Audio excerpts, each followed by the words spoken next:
Assalamu alaikum wa Walaikum rahmatullahi wa assalam wa barakatuh. rahmatullahi wa Sheikh, barakatuh. great to have you here. It's my pleasure. Thanks for inviting me on. All the way from Toronto in Canada. That's right. We won't hold that against you. Please don't. This is your first time to the UK? And no, I've come to the UK many times. Alhamdulillah. Mm-hmm. Are you quite a seasoned traveller, do you think? I think so, yeah. Seasoned with a little bit of salt and pepper, if you mean, yeah. Travelling has its moments, doesn't it? It does. People always ask me, do you get jet lagged a lot? Well, I used to at one time, but now I've become accustomed to the jet lag. So it's like, sleep a few hours, get up, and not knowing what time it is. Alhamdulillah. You're renowned, mashallah, around the world as being for doing a lot of dawah work. You do a lot of interfaith work as well. Tell us a little bit about that. Yeah, well, the dawah and interfaith work obviously go hand in hand. We consider the interfaith work is a part of the dawah mission on the whole. The dawah mission is to promote the message of Islam to the wider world, especially to those who are not already Muslims, so that they can hear something about the message of Tawheed, about the fact that there's only one God. And that involves, obviously, having dialogues with people of other faiths, especially those who might question this Islamic presupposition. I hold a lot of debates with people who might feel that Islam is problematic on one front or the other, and I end up trying to show reason, evidence, and give proof for what we believe. So with interfaith work, from what people would say, it's you're sitting down on a platform with those of other faiths, the Ahl al-Kitab.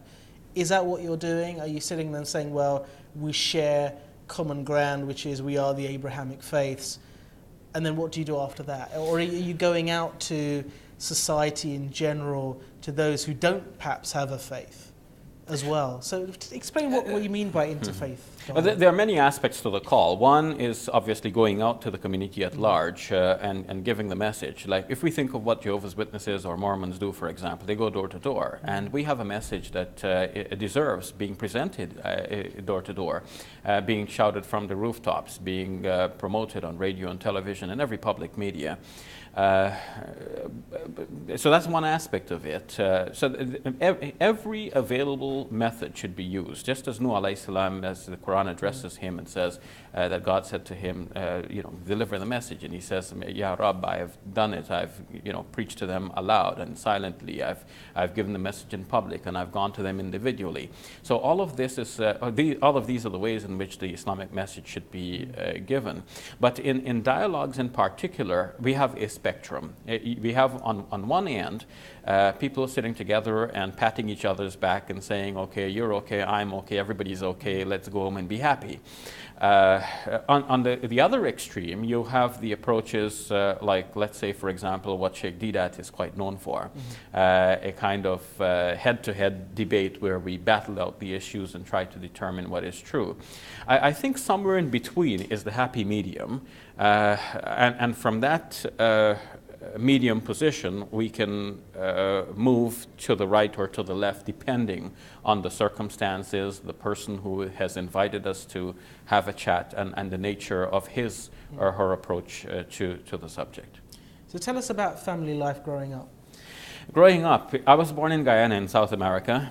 Guyana, of all places, yes. I have to make sure that everyone knows that is formerly British Guyana, because I say Guyana and some people say Ghana. Yes. And just to be clear, South America is a wonderful place, but I haven't experienced much of it. I know only of Guyana. And Guyana, for those who want to situate it on the map, is right next to Venezuela, just above Brazil, and bordering the Atlantic Ocean. It is a small population, and it has continued to remain stagnant over the years because people are born, they grow up, and then they leave, sort of like me. Some people just don't know where Guyana is. Exactly. Don't have a lot of people moving there. Yeah. So there are about 12% of Muslims in the entire population. And 12%? Yeah, 12%. The entire population is about 750,000. We have a lot of mosques throughout the country. It's a lot of tropical weather throughout the year. We have rain and shine, two seasons. Sure. I went to high school there, and having graduated from high school, that was a time when my parents migrated away to Canada, and I along with them.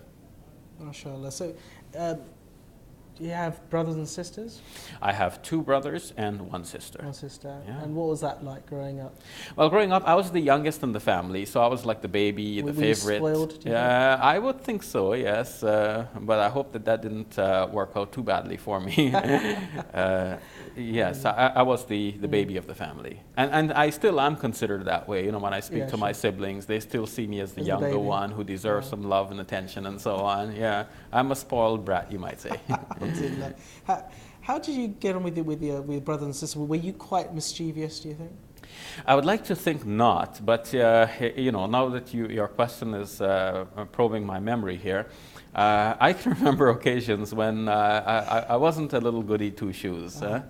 But you know, it's all part of growing up. It's the experiences of life. Somebody said that you know, the way in which we explore and sometimes even make mischief, that all contributes something to our experience and who we become. And yes, our mental development over time. Yes. What would you say is your fondest memory from childhood? From childhood, oh, my fondest memory I think is of my sister getting me ready for prep school. I was only about 3 years old at the time, and I can remember distinctly her buttoning my shirt and getting me ready. What were your main interests? You know, your own personal interests as you were growing up. What would you say were your sort of key hobbies? Were you a sporting man? Well, I love to play ping pong. Ping pong? Yeah, You don't hear much of that these and I days. still love to. You know, if you bring a ping pong table right now, I'll abandon this interview and we'll just go right to it. Right? Absolutely, why not? Yeah, I love the game. Yeah. I love to play chess. I loved reading and studying, not for school. I like pursuing my own interests, just reading. personal pleasure. Yeah, reading stuff. So even as you're growing up, those were the interests that you had, and you still have these same Yeah, that's right. That's right. You know, now that I'm in the UK, I can speak about my cricket fantasies. In Guyana we played a lot of cricket because obviously Guyana was under British rule. It was a British colony, and I used to love to play cricket as well. How did you get to the stage now where you've become a renowned speaker? You're doing, mashallah, a lot of great dawah work as well. At what point in your life did you feel that you wanted to focus on the deen? Well, when I was about 14 years old, the Imam of our village, who I remember to be a very simple man, very humble person, came to do what the Jamaat Tabligh calls the Jawla or the Gasht. But he didn't do it in a systematic way in which the Tabligh Jamaat normally does it, but he's obviously had some influence from that. And he came around to speak to my father and my elder brother to encourage them to participate in some of the activity. And I was curious, so I drew up close to find out what this was all about. And I thought that what he said made sense. He said something along the lines of, you know, the masjid is there, it belongs to all of you, it's the community masjid, and you know, you should patronize it. So I thought, yeah, I should do that. And I started going to the masjid. At the time I didn't know how to pray very well. But then wanting to pray forced me to learn. So I would get my little book on Talimul Islam, you know, with all of the basics on how to read, and try to memorize the stuff with a lot of help from my sister-in-law at the time. And before long, I could pray. And then I wanted to learn to read the Quran. So, you know, you go there, you offer the prayer, and then there's some time on your hands, and some of the seasoned brothers would guide me and teach me how to read the Quran. So that got me started on a lifelong mission of reading and studying, because the more books that were placed in my hands opened up my understanding about the religion. And the more I read about Islam, the more I saw that everything makes sense. And that was, I think, a foundation stone for me to now launch into a dawah as a lifelong activity. Because if I think of Islam as something that makes so much sense, I ask myself, why are we not presenting this to the public? So at that point in time, when you were learning, when you obviously spent time at the masjid with the local imam as well, what were your aspirations in Islam itself? Did you feel that for you it was just purely about bettering yourself, or did you feel at that point that you had a bigger vision, which was to take it beyond Guyana? At the time, I didn't have this bigger vision. No, that bigger vision emerged much later, after I migrated to Canada. What age were you when you migrated? Oh, I was about 16 at the time. So it's only a couple of years later. Then. Yeah, that's right. That's right. So in Guyana, it was just for myself. I just wanted to do this. But after I migrated to Canada, I was regularly visited by Jehovah's Witnesses, who would engage me in conversation regarding religion and which religion is true and so on. So that got me thinking, and I would stay up into the wee hours of the morning reading books by Sheikh Ahmad Didat to get the answers to the questions which these folks were asking me. And as I equipped myself with the answers, and I saw that Islam had the answers to the questions which were being asked, again, the thought that kept occurring to me is, why do I not go out and present the same message to others, as those folks are coming with their messages to us? And in fact, if the thought didn't occur to me, eventually the visitors mentioned that as well. Because if many Muslims may have had this experience, if you try to give them a piece of literature or something, they may say to you, look, as we came to your door, if you want to give us something, you should come to our doors. I mean, what they say in a way makes sense. If what you Muslims believe is so true, then why are you sitting on it?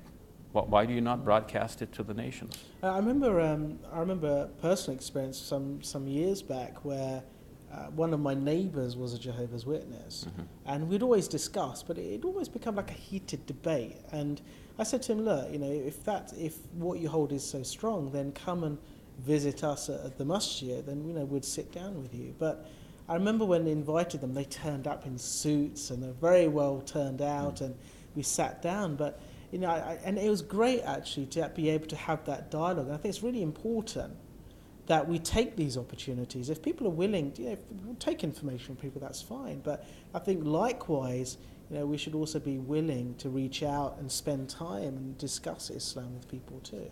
Yes, I think that is very important.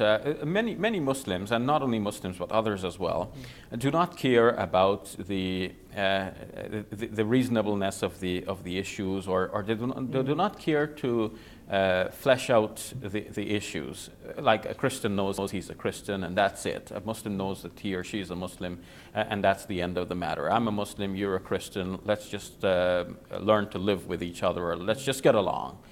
But then there are some people for whom the issues are very important. They want to know the truth of the issues. If a Muslim says there is no God but God, and if a Christian says that God is the Father, the Son, and the Holy Spirit, well, obviously we're saying two slightly different things. And a young person, maybe 15 years old, 16 years old, for example, searching for the meaning of life and asking who I am, who am I, and why am I here in this world, and what should I do in life, and what beliefs should I adopt among the world of ideas. That person may want to know which proposition is really the true one. Which proposition should I accept, the Muslim one or the Christian one? And so that calls for a certain degree of dialogue, of discourse. And the discourse, I believe, should always be intellectual and respectful. And at the same time, they could be quite engaging. What makes you laugh out loud? I don't know. I mean, you're very questioning. On the whole, I like to laugh, and I think that laughter is good. It's good for health, and sometimes we're a little bit too serious. But one of the issues that come up often in dialogue is the question about how do you reconcile the idea of one God with the idea of God being three in one. And sometimes the way in which I've talked about the issue has promoted some laughter, though it is never meant to promote laughter. It is, it is after all a serious matter, and religion is very personal and dear to people. And we should not make mockery of anyone's faith. The Quran, in fact, prohibits us from doing that. But sometimes when something is presented with a certain level of clarity, it brings a smile to a person's face. Like when the person thinks about it and says, aha, that makes sense, the person starts to smile. And sometimes it even goes beyond that and provokes a certain degree of laughter. What I have in mind specifically is that sometimes people, I might be in a debate or a dialogue, and the other person says, well, God is 3 in 1, because, if you think of 1, don't think of 1 plus 1 plus 1, because then you would think of 3. But if you think 1 times 1 times 1, that is equal to 1. But then in response, I would say, well, why did you stop at 3? Why don't you go 1 times 1 times 1 times 1 times 1 times 1? Because that is also equal to 1. And then you can have 5 of them lined up. Or you can go 1 plus 1 minus 1, especially if one of them died in the process, as many believe. So sometimes that strikes some people as being a little bit funny. Maybe a bit pedantic as well. Yeah, sometimes in these dialogues, we're approaching it from 2 different directions. I have my particular training and experience as a Muslim. My fellow debater, my fellow participant in the dialogue, has a very different experience and training, maybe as a Christian, brought up to believe certain things. So I believe certain things, he believes certain things, and it looks like these beliefs are now a part of us. And it looks like at the end of the day, it doesn't matter what we say, we're not going to convert the other person. And sometimes that could seem frustrating, because it might look like, look, I've explained this point and it's so simply, why do you not understand the point? But I think what we need to understand is that the beliefs become so much a part of the person eventually, and maybe a part of the person's occupation. Perhaps he is, a paid servant of a church. And that is so much a part of him now that he cannot conceive how can he leave all of that, what's going to happen now in the future. So what we do in such engagements is that we speak to the audience, and even if we're not making so much sense to the other person, I don't mean you, but even if we don't make so much sense to the other person, we hope that we're making sense to the audience. And among the audience, there may be some people with good, clean hearts, open and ready to receive the truth. They're asking these questions. We have the answers. They will come at the end and embrace the religion of Islam. Sheikh, you're currently studying for your PhD, I believe, in That's right. University of Toronto. True. What else do you feel you have to achieve? After I'm done with my PhD? Inshallah, when I'm done with that, and I ask everyone to make dua that I do have success in completing that very shortly. It's been dragging on for a while, and I kept saying this year I'll finish, and next year I'll finish, and but you'll get around to it. But I'm at a point now that I really must finish, otherwise I'll run into problems with my. And if you do, what's the topic? It is on Quranic exegesis, which is a technical way of saying tafsir, which means that I'm studying the history of tafsir and looking at how it has developed and flowed over the ages. But once I'm done with that, I need to go back to learning the Greek language, in particular biblical Greek, and the Greek of the New Testament. I was studying it some years ago, and then I got distracted by other things, and I didn't get to the level where I can read the New Testament on my own in the Greek without the need of using the apparatuses of dictionaries and so on. So I may still need to rely on dictionaries. I think this is the level at which most people can hope to achieve as they pursue the subject. But at least I should get to a certain degree of reading ability, so that I can pick up the New Testament in Greek and point to the particular verses and read the actual Greek. And inshallah, when I'm done with that, make dua for my success. I want to study biblical Hebrew as well. Inshallah. Sheikh Shabir Ali, it's been wonderful getting to know you.